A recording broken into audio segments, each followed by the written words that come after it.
Dans cette vidéo, on va parler du lien qu'il peut y avoir entre la recherche, ses résultats, qu'est-ce que c'est, et la salle de classe.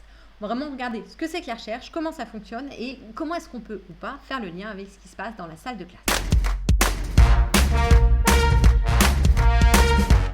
L'idée de cette vidéo m'est venue suite à une discussion que j'ai eue avec un chef d'établissement à la fin d'une formation, où justement on parlait de la formation des enseignants, etc. Lui avait enseigné, même enseigne encore je crois. Il disait, mais moi ce qui m'a beaucoup aidé dans ma pratique et ce que j'essaye de mettre en formation, c'est justement l'éclairage de la recherche. Et lui qui avait, je sais pas, 30, 40 années d'ancienneté, me dit, moi je n'ai jamais regardé la recherche, je ne sais pas, j'ai toujours fonctionné à l'instinct et ça a toujours marché. Alors pour moi, cette opposition entre données scientifiques et instinct n'a pas de sens. Il n'y a pas d'opposition entre les deux. Mais pour bien comprendre d'où on vient, où on va, etc., je vous propose de faire un petit détour par la médecine. Si je vous dis, imaginez un médecin au XVIIe, XVIIIe siècle, vous avez peut-être ce genre d'image en tête. Ou alors, ce genre-là. Vous voyez qu'on est très loin de l'image de ce qu'on a maintenant. Les médecins sont des scientifiques qui appliquent des protocoles qui sont déterminés par des études en double aveugle, etc.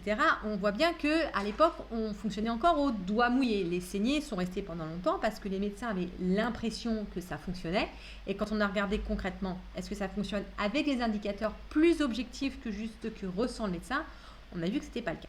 Eh bien, ce glissement qu'il y a eu de la médecine au doigt mouillé à cette médecine guidée par ce qu'on appelle les preuves, plutôt les données probantes. Alors, c'est un nom en anglais qui est l'evidence-based medicine.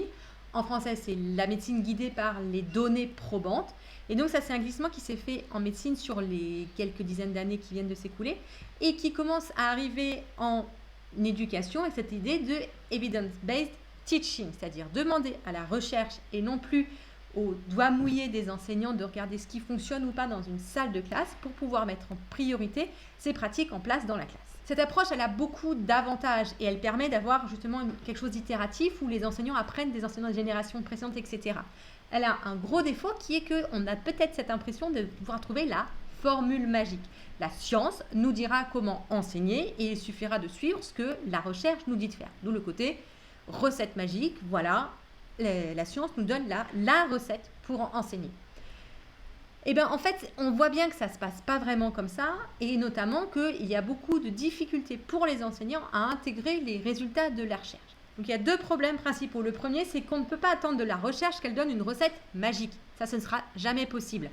Et aussi, pourquoi y a-t-il un lien, pourquoi y a-t-il une frontière aussi étanche entre la salle de classe et les laboratoires de sciences de l'éducation ? Pourquoi il y a cette communication qui paraît mauvaise ? Pour moi, il y a 4 raisons. La première, c'est un manque de temps des enseignants et aussi des chercheurs, c'est-à-dire que les enseignants, comme ils doivent préparer leurs cours, corriger leurs copies, les conseils de classe, les rendez-vous de parents, etc., dans leur temps hebdomadaire de travail, il n'y a juste plus de temps pour aller se renseigner sur ce que fait la recherche, où est-ce qu'ils en sont, etc. Certains enseignants motivés vont aller lire des livres pendant leurs vacances, mais ce n'est pas le cas de tout le monde et on peut imaginer que les vacances sont faites pour se reposer et donc que ce temps de formation devrait plutôt être intégré sur le temps de travail. Or, ce n'est pas trop valorisé dans notre institution. Un enseignant qui va faire cet effort de recherche, d'aller regarder quels sont les résultats de la recherche, ne va pas être plus valorisé. L'autre chose, c'est que les ressources qui viennent de la recherche sont peu disponibles. Les enseignants n'ont pas accès à une base de données et les bases de données qui existent, qui en plus sont payantes, souvent font des exercices, produisent des articles scientifiques qui sont écrits dans un vocabulaire scientifique, avec souvent un jargon qui est compréhensible de chercheur à chercheur, mais en tant qu'enseignant, on a besoin quelque part de vulgarisation. Et ces ouvrages de vulgarisation manquent un peu, il y a un petit peu, et voilà, il va falloir, on ne peut pas imaginer que ces deux mondes, enseignement et recherche, soient complètement solubles, il va falloir faire le pont entre les deux. Alors, dans cette formation, bien évidemment, moi j'essaye de pallier à ces deux problèmes. Le manque de temps, cette formation que vous suivez, elle est sur votre temps de travail, et moi je vais vous vulgariser, vous donner les grands résultats de la recherche pour que vous n'ayez pas à aller les chercher et à lire des articles qui ne sont pas forcément très compréhensibles. Il y a deux autres problèmes sur lesquels moi je ne vais pas pouvoir beaucoup jouer dans cette formation, mais qui sont des problèmes vraiment structurels pour ce lien entre recherche et salle de classe. Le premier, c'est la temporalité de la recherche. Pour avoir un résultat, la recherche a besoin de plusieurs années. Entre le moment où on pose la problématique, où on fait la méthodologie, où on va recueillir les données et on va publier, il y a 3-4 ans qui peuvent s'écouler. Bien évidemment, ce n'est pas la temporalité de l'enseignement. Les élèves que j'ai là, j'ai besoin que mes cours s'améliorent en quelques mois, en quelques semaines, pas en 4 à 5 ans. Je ne peux pas dire pendant 4 ou 5 ans, je ne fais rien, je n'améliore rien pendant 4 à 5 ans. On voit que ce n'est pas possible. De même, ça veut dire que toutes les choses qui sont arrivées dans les 3 dernières années, on n'a pas encore de résultats de la recherche. Donc, par exemple, l'effet du confinement sur les apprentissages des élèves, on n'a que très peu de résultats. On sait globalement qu'il y a eu une augmentation des inégalités, mais c'est tout, on n'a rien dans le détail. Quelles sont les choses qui ont marché vraiment de façon micro? On n'en sait rien. Il va falloir attendre plusieurs années pour avoir des résultats solides. Enfin, le dernier problème, et qui est vraiment aussi également très très structurel, c'est un problème d'environnement. Pour produire ces résultats, la recherche a besoin d'environnement contrôlé. C'est-à-dire qu'on prend 2 groupes, on connaît les élèves, on contrôle tous les facteurs. On est très très loin d'une salle de classe. Dans une salle de classe, on ne contrôle aucun facteur. On prend les élèves qui nous arrivent et on les enseigne.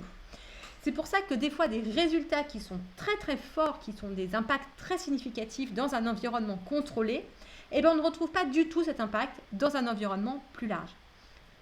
Le problème de ces environnements contrôlés, c'est qu'ils sont forcément, par définition, différents de votre contexte, de votre environnement à vous. Je vous souviens d'une discussion que j'avais eue en formation avec une collègue. On parlait justement de mettre des notes ou pas de notes. Elle me disait, oui, mais est-ce que vous avez des résultats de la recherche sur vos pratiques? Je dis, non, mais j'ai des résultats qui montrent que le fait de ne pas mettre de notes augmente l'estime personnelle des élèves, etc., etc. Elle me disait, mais est-ce que vous avez des résultats sur ce qui se passe sur vos élèves, dans votre classe, votre pratique? Je dis, non, puisque je n'ai jamais accueilli de chercheurs. Donc, par définition, on ne peut pas avoir de résultats de la recherche sur ce qui se passe dans notre classe.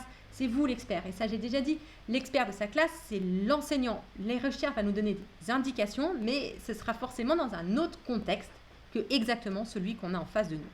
Alors, ce constat, il est partagé quand même par beaucoup de monde, et notamment pas mal de gens qui disent, puisque la recherche pose tous ces problèmes, il y a une solution simple qui est de juste l'abandonner. Voilà. Parce que de toute façon, les résultats arrivent trop tard sur des environnements qui ne sont pas les nôtres, donc on n'a qu'à juste faire les choses comme nous, on le sent ou à l'instinct.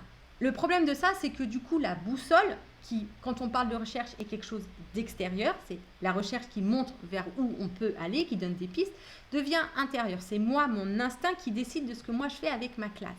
Le danger de cette démarche, c'est d'arriver sur du dogmatisme. Par exemple, c'est ce qu'on a vu avec les démarches de projet, etc. Je pense que c'est mieux pour les élèves d'être acteurs de leur apprentissage et de faire des projets, donc je vais mettre les élèves en projet. Mais en fait, on ne sait pas s'ils apprennent mieux ou pas comme ça. Donc, et l'autre problème, c'est que du coup, comme chacun a sa boussole personnelle, il n'y a pas de débat constructif possible entre enseignants. Moi, je pense que c'est mieux comme ça. Toi, tu penses que c'est mieux comme ça. Point. On ne peut pas aller plus loin tant que la boussole est interne sur mon instinct, mes valeurs. Il n'y a pas de cheminement possible. Pour cheminer, il va falloir sortir de soi. Et c'est ça que permet la recherche avec tous les défauts qu'elle a et qu'on vient de présenter. Donc l'approche que moi je pratique à MCO, c'est une approche où on part de la recherche, elle donne des pistes, mais on les adapte à notre contexte. Et on a toujours ce processus d'évaluation continue de ce qu'on met en place. Est-ce que je mets en place fonctionne ou pas, avec des indicateurs qui sont déterminés en amont. Et ça veut dire aussi que dans toutes les formations que vous aurez avec moi, il n'y aura jamais de « il faut » ou « il ne faut pas ». La recherche nous dit ça, nous dit ça. Après, ce que ça donne dans votre classe, eh bien, c'est à vous de le savoir. Alors, on dit la recherche, mais en fait, on va pouvoir dire les recherches en sciences de l'éducation. On va voir ensemble qu'il y a beaucoup de pans différents et de branches différentes de la recherche. Et il faut savoir que dans chacune de ces branches, les chercheurs sont issus d'un environnement différent, d'une formation différente, le jargon est différent. Ce qui fait que la communication entre ces différentes branches est difficile pour les chercheurs. Et nous, en tant qu'enseignants, on doit le chercher dans toutes ces branches-là. Donc, vous voyez que ça rajoute de la difficulté supplémentaire. Quelle que soit la recherche qu'on aborde et quand on se pose des questions, la première question à se poser, c'est qu'est-ce qui est mesuré? Quels sont les indicateurs de réussite de l'étude ou de la recherche? Et c'est là qu'il y a une grosse différence entre l'evidence-based medicine, la médecine sur les données probantes qu'on a vu en début, et l'éducation fondée sur les données probantes. En médecine, les indicateurs sont assez simples. On regarde le taux de survie et on va chercher à maximiser le taux de survie. Qui peut poser des problèmes parce que survivre dans une chambre à l'hôpital sans être conscient et ce qu'on appelle des légumes, c'est pas forcément une vie qu'on souhaite à tout le monde. Mais bon, au moins on sait si la personne est morte ou si elle est vivante. En éducation, c'est beaucoup plus compliqué. Qu'est-ce que c'est qu'une éducation réussie? Qu'est-ce qu'on va mesurer? Qu'est-ce qu'on cherche à faire passer aux élèves? Quand on regarde des systèmes éducatifs qui ont d'extrêmement bonnes performances sur des exercices avec des automatismes, etc., mais qui ont un mal-être à l'école très très fort, est-ce que c'est ça qu'on veut dans notre classe, etc. Donc, quelle que soit la recherche, il faut bien se dire attention, qu'est-ce qui a été mesuré? Est-ce que la réussite à l'examen, c'est ce que je cherche? Si oui, quel examen? Sinon, qu'est-ce que je cherche d'autre en plus? Et il faut toujours mettre ça en lien avec vos objectifs personnels à vous. Donc c'est parti pour un tour d'horizon de ce qu'on va appeler les sciences de l'apprentissage. Donc au centre de l'apprentissage, il y a l'élève. Et dans cet élève, à l'intérieur de sa tête, il y a un cerveau. Alors je dessine très très bien les cerveaux, voilà. Et donc tout ce qui va être la science autour du cerveau de l'élève, c'est ce qu'on appelle les neurosciences, qui fonctionne principalement à base d'imagerie, c'est-à-dire on va regarder par IRM comment fonctionne le cerveau des élèves, et donc on va en avoir des humains qui apprennent, donc des élèves, et donc on va avoir des données très limite physiologiques sur comment ça se passe. Il faut faire attention à cette science qui est quand même assez jeune, qui donne des très bons résultats, mais qui sont vraiment liés à des gens qui sont mis dans des IRM. Donc on est vraiment sur l'élève et son cerveau. Il n'y a pas de salle de classe, il n'y a pas enfin voilà, on est vraiment en train de regarder ce qui se passe quand l'élève est dans une boîte à IRM. Donc c'est un contexte très particulier. Une autre façon de faire pour regarder comment l'élève apprend, c'est de lui faire faire des exercices, des choses comme ça, et ensuite de regarder quelles sont ses performances. D'accord? Voir s'il performe bien, on lui apprend quelque chose. Enfin, on prend souvent deux groupes d'élèves, on leur apprend quelque chose d'une façon et quelque chose d'une autre, et on regarde s'ils apprennent mieux d'une façon ou d'une autre. Ça va être des expériences qu'on appelle des expériences de psychologie cognitive. Autre chose qu'on peut regarder, c'est comment est-ce que l'élève va interagir avec le savoir en question. Donc suivant qu'on apprend de la biologie avec des cellules, de la physique ou du français, la façon dont le cerveau dont l'élève plutôt, va interagir avec ce savoir, ce qu'on appelle les obstacles cognitifs ne vont pas être les mêmes. Toutes ces sciences qui étudient justement la façon dont l'élève va interagir avec un savoir particulier, c'est ce qu'on appelle les sciences didactiques. Donc il y a une didactique des sciences, une didactique des maths, une didactique du français, une didactique des lettres, une didactique des langues étrangères. Il y a une didactique par discipline. Mon élève, il n'est pas tout seul face au savoir. Il va interagir avec un prof. Et donc toutes les sciences qui vont étudier la façon dont le prof va interagir avec l'élève, etc., c'est ce qu'on appelle la pédagogie. Donc là, on prend vraiment l'élève dans son entièreté et pas juste par rapport à un savoir ou par rapport à un cerveau. C'est vraiment dans la relation prof-élève, tout ce qui se passe, etc., quelle que soit la discipline. Mais l'élève, il est aussi dans une classe avec plein d'autres élèves, avec un emploi du temps, avec plein d'autres enseignants. La pédagogie, c'est plutôt un enseignant par rapport à l'élève. Et quand on prend le système dans son entièreté, c'est ce qu'on appelle les sciences de l'éducation. Donc les sciences de l'éducation, elles regardent vraiment le système classe, même système au niveau de l'établissement, voire le système scolaire au niveau du pays, pour pouvoir, elle étudie. Alors comme c'est un système très complexe, souvent les résultats de sciences de l'éducation sont ce qu'on appelle qualitatifs. Ils vont pouvoir décrire ce qui se passe. Donc ça nous donne un point de vue intéressant sur ce qui se passe. Bien évidemment, ces sciences de l'éducation sont plutôt culturelles par pays, c'est-à-dire que les sciences d'éducation en Australie ou aux États-Unis vont donner certains résultats qui ne seront pas forcément applicables en France parce que le système scolaire n'est pas le même, la culture n'est pas le même, d'accord? On dit bien les sciences de l'éducation parce que dans les sciences de l'éducation, on va apporter à la fois un regard sociologique, un petit peu de pédagogie aussi, on va regarder ce qui se passe entre les élèves, etc. Donc on a vraiment une multitude de sciences différentes qui regardent au niveau du système, classe, établissement, enfin vraiment le système d'apprentissage dans lequel se trouve l'élève et l'enseignant. Il y a une dernière branche de la recherche qui est intéressante parce qu'elle est en train de se développer et on en a parlé avant, c'est ce qu'on appelle l'evidence-based teaching ou en français l'éducation basée sur les données probantes. Et donc là, on va s'intéresser vraiment aux résultats des élèves. On va mesurer ce que font les élèves et on va séparer des groupes d'élèves, une classe, une autre. On va faire deux systèmes différents et on va regarder comment les élèves performent à la fin. Alors la différence avec la psychologie cognitive, c'est que la psychologie cognitive, on est plutôt sur des changements de techniques pédagogiques avec des petits échantillons, alors qu'en evidence-based teaching, par exemple, les données probantes, on est plus sur des échantillons plus larges. Et on va faire une fois, deux fois, et après, on va faire ce qu'on appelle des méta-analyses pour avoir des données.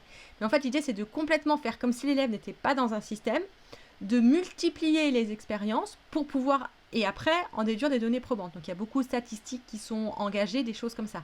Mais dans l'evidence-based teaching, dans les données probantes, il y a quelque part une certaine façon de dire, de ne pas trop regarder le système pour essayer justement de trouver des choses qui ne dépendent pas du tout les systèmes d'éducation dans lesquels les élèves sont. Enfin, on peut aller encore plus large. Les élèves, ils s'inscrivent dans une société, d'accord, culturelle, etc. Donc, bien évidemment, dans les sciences de l'apprentissage, eh bien, il y a la sociologie. Comment le genre influence sur l'apprentissage, comment la catégorie socio-professionnelle influence sur l'apprentissage, etc. Ce sont des questions qui vont plutôt être étudiées via le biais de la sociologie.